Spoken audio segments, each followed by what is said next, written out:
అవి ఇలా ఉన్నాయి. కూర్చుంటే పెట్టాను. తర్వాత సన్నటి ఊసలతో ఇలా చేయించాను అండి. తర్వాత ఇక్కడేమో ఒక రాయి ఇటుకల మీద వేసి దాని మీద ఇలా గ్రో బ్యాగ్స్ పెట్టాను. ఇక్కడ చూడండి, ఇది ఒక పాడైపోయిన స్టూలు. దీని మీద కుండి పెట్టా. ఇదండి సిమెంట్ కుండి, దాని కింద రాళ్ళు పెట్టాను. ఇది కూడా సిమెంట్ సరే అలా తీసుకెళ్ళాను. ఇలా అంటే కుండి జరుపుకొని తీసుకోవచ్చు.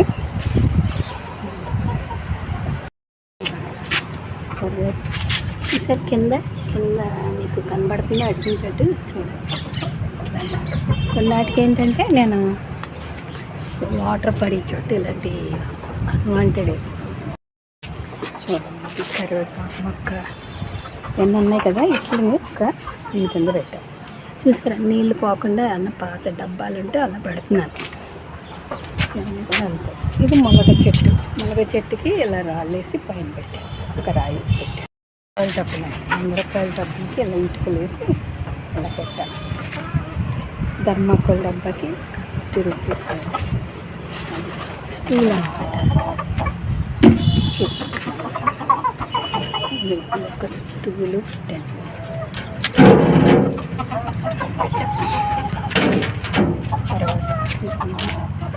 ఇవన్నిటికీ కూడా అంతే. ఇవన్నిటికీ కూడా ఒక బెంచ్లా చేసి పెట్టాను. సరే, అన్నిటి బ్లాక్ బ్యాగ్స్కి కింద కవర్ చేసాం. ఇలా సరే, ఓకే అండి. సరే, ఈ మధ్యలో మట్టి అది ఇలా ఉంది కదా, ఇప్పుడు క్లీన్ చేసి చీపురు తీసుకొని మొక్కల మధ్యలో అలాగా ఇల్లుగా మనం క్లీన్ చేస్తాం.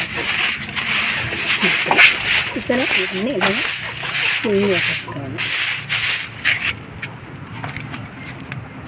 ఇలా హైట్లో పెట్టుకోవడం వల్ల క్లీనింగ్ కూడా చాలా సులువుగా ఉంది కదండి. పడుతూనే ఉంటుంది. ఇంటి కదా ఇలా క్లీన్ చేసుకున్నాను. ఇట్లా క్లీన్ చేసుకుంటాను.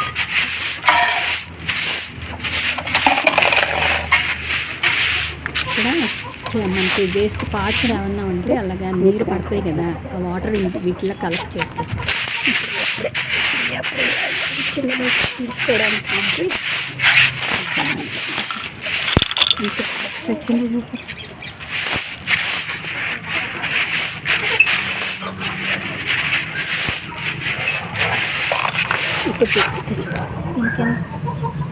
దీనికి ఎందుకు చూసారు అంత నీట్గా అయిపోయింది.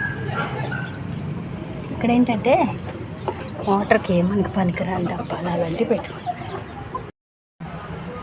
ఇప్పుడు ఇది ఇలా క్లీన్ చేస్తున్నాను చూడండి. ఈ మధ్యలో ఇలా తీసేసుకుని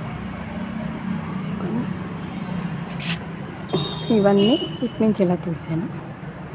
ఇప్పుడు ఇలా సర్దుకుంటా తీస్తున్నాను.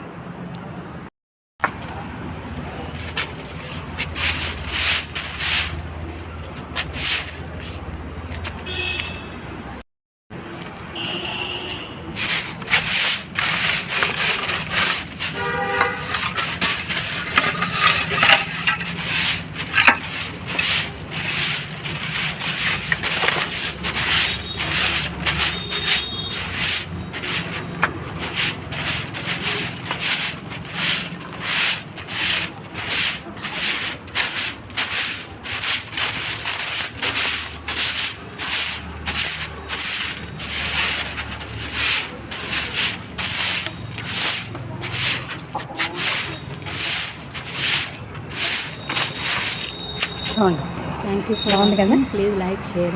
నీట్గా అయిపోయింది కదా, ఇంకొక వైపు కదా.